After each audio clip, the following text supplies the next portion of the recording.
Ryan, wait a minute. What is it, Kim? Why was your ex-girlfriend Paige waiting for you at the station? I thought you disappeared while I was in the restroom, only to find out you got into her car and drove off with her. Oh, really? You saw that, huh? I did, after coming out and looking all over for you for about a minute until I had the misfortune of seeing you doing that. First, just answer my question. Why was your ex-girlfriend at the station, and why did you get into her car? Okay, don't rush me. So, the story of fate began about 6 months ago. Paige started working at my company. When I talked to her, I discovered that she lives surprisingly close by, and our feelings started to rekindle. Ever since then, we've been meeting up a lot after work. So you're saying this is cheating, right?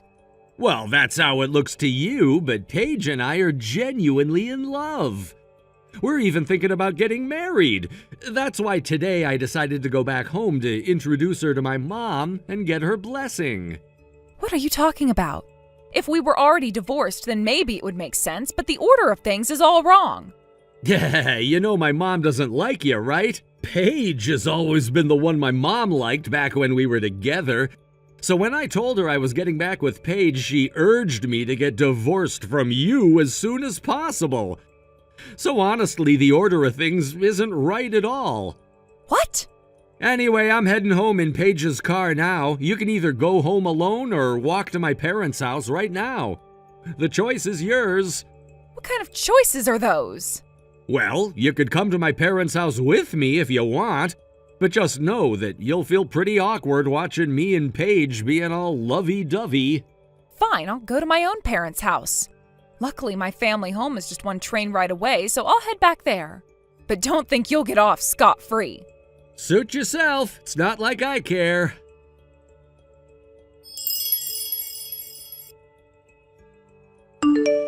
Hey, sorry to keep you waiting. I apologize for taking so long to get in touch. Kim, were you okay over there?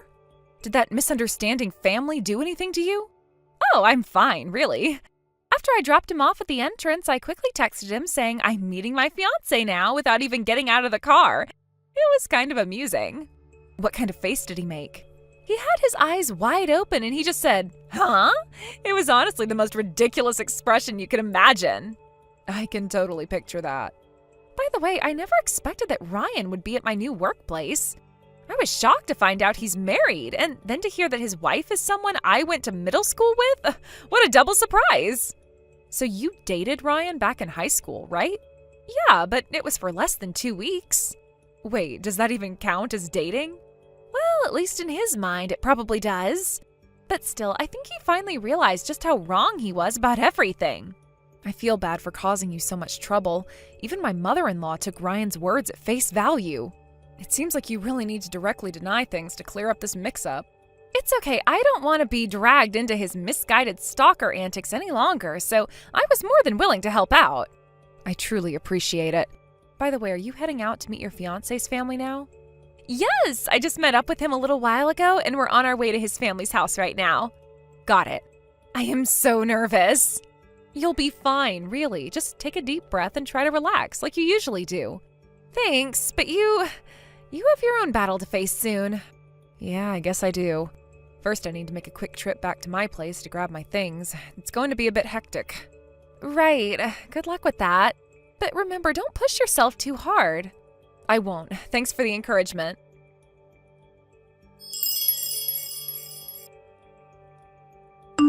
Hey, what do you think you're doing, moving your stuff out of the house?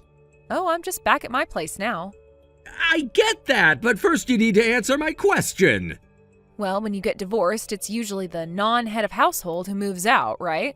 No, rejoice! You don't have to get divorced after all! Wait, but I thought we were going through with the divorce. What?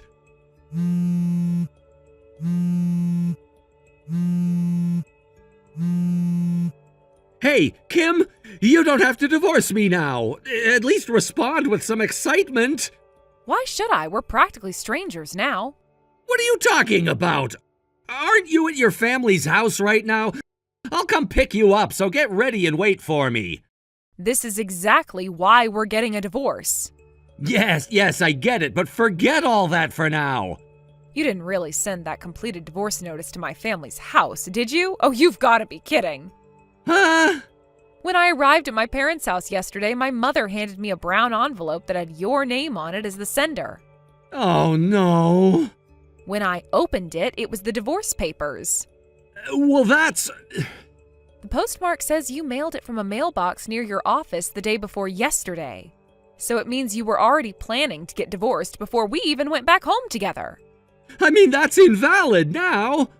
No, it was accepted, so it was valid. But now it's invalid. Why is that? I was deceived by Paige. She went so far as to transfer to my workplace and then arranged the date for her to meet my family for marriage.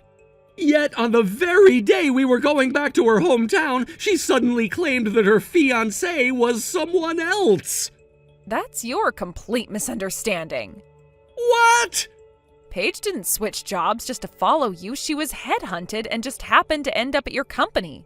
And the date for the marriage introduction? That was about Paige and her fiancé, not you. Yeah, but that fiancé was supposed to be me. And there lies your biggest, most terrible misunderstanding. Huh?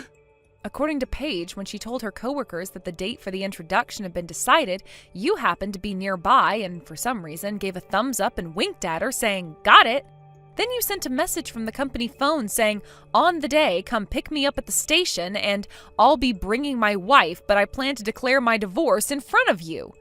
A stream of one-sided misunderstandings kept coming her way. Paige tried to tell you that she had another fiancé and that your behavior was a hassle, but you completely ignored her. No way! Afterward, you just went on celebrating by yourself, and then you told your parents you were getting back together and moving forward with the marriage without knowing the real situation. When she talked to her fiancé and others around her, she found out through mutual acquaintances that your wife is actually me, someone who went to middle school with Paige. Wait, a middle school classmate? You know Paige? Yeah, apparently you didn't know that. I can't believe it. This is the first time I'm hearing about it. That's how things turned out.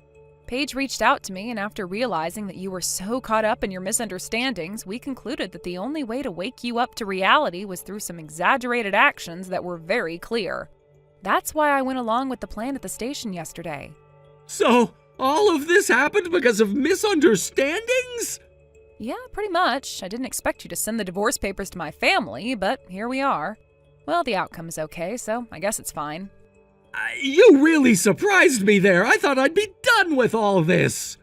But seriously, we need to clear this up. You're treating this as if it's just a joke, but it's affecting real lives. I know. It's just hard to believe how everything spiraled out of control.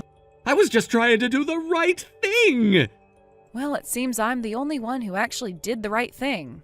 By moving your stuff out without a proper discussion? Well, I thought that's what we agreed upon after everything that happened. We may have agreed, but it feels like you just jumped to conclusions. Say whatever you will about it, Ryan.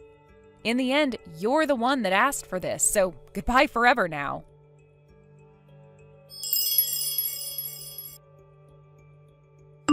Paige, because of you, I've been divorced from Kim.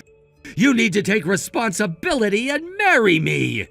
You brought this on yourself by not listening to what people were saying. Honestly, even now, knowing I have a fiancé, how can you still ask me to marry you? Are you okay in the head? What do you mean by that? Then why did you come to pick me up in the car and drive me to my parents' house? At that time, it was just the two of us in the car. I mean, normally you wouldn't be alone with a guy unless you liked him, right? Well, I figured you wouldn't do anything inappropriate while I was driving, but actually, my younger brother was hiding in the back seat the entire time. Wait, your brother? Yeah, the dash cam was recording the whole time, capturing everything that happened inside the car. Dash cam?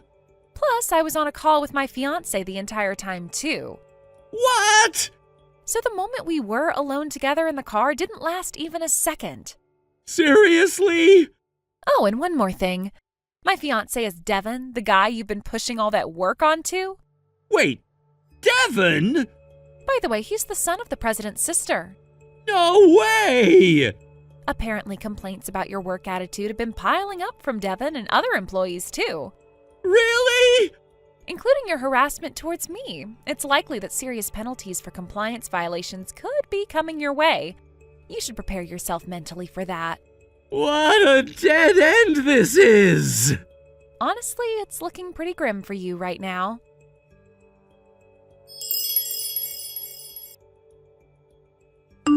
First, we reached an agreement regarding our divorce. Our financial demands would solely focus on the division of property. I decided that I would receive a larger share as part of the settlement. This decision was made to ensure that the financial aspect of our separation was settled amicably and fairly. After all the turmoil and emotional strain I had gone through, I wanted to close this chapter of my life as neatly as possible. It's likely that I'll never have to see him again for the rest of my life. The reason for this certainty is quite significant. Following the internal investigation at his workplace, it was revealed that my ex-husband had committed numerous compliance violations. These findings resulted in claims against him that amounted to the upper $300,000 range, which included damages and alimony. This situation was serious, and it led me to prioritize the victims of those violations when making decisions about the financial settlement. The aftermath of this entire debacle has had unexpected consequences. In a surprising turn of events, my in-laws have also decided to divorce. It seems that my mother-in-law, who has persistently defended her son throughout this turmoil, finally reached her limit with my father-in-law. The strain of the situation and the pressure of their son's actions became too much for their marriage to withstand. As things stand now, my ex-husband and his mother are living together in a rundown apartment. I can only imagine the kind of environment they've created for themselves. They used to be a close-knit family, almost inseparable, but now they're entrenched in a dire reality filled with poverty, where they struggle to even afford basic necessities like food. Reports indicate that they often blame each other for their misfortunes, leading to frequent arguments and an atmosphere thick with tension. It appears that they're caught in a cycle of anger and resentment, where each person is pointing fingers and refusing to take responsibility for their situation. I've heard snippets from mutual acquaintances who have relayed that my ex-husband, who once walked around with an air of confidence and pride, has now become a shadow of his former self. The lifestyle he once flaunted has crumbled, leaving him grappling with the consequences of his actions. He used to take pride in discussing his job and accomplishments at social gatherings, but now he's avoiding interactions altogether. He's become a recluse, ashamed of what he has become. It's somewhat poetic to think that the confidence he once wore like armor has now been stripped away, revealing a person who must face the reality he's created through his careless choices. In the past, he was the center of attention, celebrated for his success and charisma. But now the whispers surrounding him have shifted from admiration to disappointment. Friends and colleagues who once looked up to him are now distancing themselves, reluctant to associate with someone who has brought such shame upon himself. The social gatherings he thrived in are a thing of the past. Instead of being the life of the party, he's now left alone in that dingy apartment, which must feel like a prison. His former lifestyle has vanished, and he's left to confront the stark reality of survival. As for my mother-in-law, she seems to be struggling with her own identity. For so long, she took pride in being the supportive mother, but now she finds herself isolated from her social circle. The friends she used to rely on have distanced themselves, unwilling to associate with her due to her son's actions. The warmth of their family life has turned cold, replaced by an uncomfortable silence filled with unspoken tensions. Their daily existence must be filled with constant reminders of what they once had, now overshadowed by the fallout of my ex-husband's behavior. While they live together, the reality of their financial troubles is palpable. The apartment they share is small, lacking in the comforts they once took for granted. From what I've gathered, they often bicker over trivial matters, their arguments fueled by stress and desperation. It's a troubling scene, with the blame game becoming their new normal. They've each taken to pointing fingers, blaming the other for the dire situation they find themselves in. The love and camaraderie they once enjoyed has dissolved into resentment and anger. There are times when I can't help but feel a sense of vindication. The chaos that my ex-husband unleashed in my life seems to have come full circle, now landing squarely on his shoulders. Watching him struggle to make ends meet and to deal with the consequences of his actions brings a strange sense of satisfaction. For so long, I felt powerless and trapped in a toxic environment, but now I see the repercussions of his choices, and it reinforces my decision to leave that life behind. He used to laugh off my concerns, telling me that I was overreacting. Yet here he is now, faced with the reality of what he's created. The luxury of denial has been stripped away, and he must confront the truth. His actions have repercussions, not just for me, but for everyone in his life. I remember the days when he would belittle my worries, insisting that everything was fine. Now, with the weight of compliance violations looming over him, he has to grapple with the consequences of his poor choices. It's almost like poetic justice. He may have thought he was untouchable, that he could continue living without any accountability. But life has a way of balancing things out. Now the social gatherings he once enjoyed have turned into a cautionary tale, one where he is the subject of ridicule and disappointment. As I reflect on this, I can't help but think about how my mother-in-law has been affected as well. While I can empathize with her situation, I find it difficult to feel too much sympathy. After all, she chose to defend her son even when evidence against him mounted. Now that she's entangled in the fallout, she must face the reality of her blind loyalty. This entire experience has served as a harsh lesson for everyone involved. It's a reminder that actions have consequences and ignoring the signs can lead to disastrous results. For my part, I've learned to value my independence and self-worth, and watching them struggle only reinforces my belief that walking away was the right choice. I've moved on and started to rebuild my life. The burden of my past has begun to slowly lift, and with each passing day, I feel more empowered. I no longer have to live in fear of my ex-husband's temper or the judgments of my former in-laws. There's a sense of freedom that comes with severing those ties. It's liberating to realize that I can forge my own path without being held back by the toxicity that once surrounded me. The struggles of my ex-husband and mother-in-law serve as a stark contrast to the journey I'm on, one filled with hope and promise. Ultimately, I feel grateful for the lessons this journey has taught me. I'm stronger than I ever thought possible, and I am ready to embrace whatever comes next. The past may have been painful, but it shaped me into the person I am today, and for that, I will always be thankful. As I move forward, I will carry these lessons with me, knowing that I have the strength to overcome any obstacle that comes my way. I've learned to trust in my own resilience, and I am excited to see what the future holds. While I wish my ex-husband and mother-in-law well, I also understand that I cannot let their struggles weigh me down. Life continues, and so do I. I have a new chapter ahead of me, and I am eager to explore it. This is not just a new beginning. This is an opportunity to redefine myself. I'm determined to build a life that is filled with positivity, joy, and fulfillment. The past may have its hold on me, but I am ready to break free from its chains and embrace the possibilities that lie ahead. The world is vast, and I know there are countless opportunities waiting for me. I'm ready to seize them, to make my mark, and to create a life that reflects my true self. With each passing day, I will continue to grow, learn, and evolve, knowing that I am capable of achieving great things. Thank you for watching and listening. We hope you enjoyed the video. Don't forget to like this video and subscribe.